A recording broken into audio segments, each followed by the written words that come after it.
Keep water where it belongs with Sterling Vikrell baths and showers.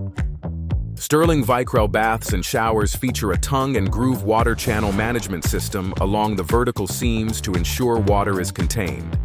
The water management system contains water on the front side and redirects it to the basin of the bath or shower receptor, allowing for a fast and easy caulk-free installation. Water is slowed, stopped, and then redirected, funneling it down the vertical channels into the basin where it belongs. Sterling Vikrell baths feature our dry block seal at the front corners. This contains water and directs it into the basin.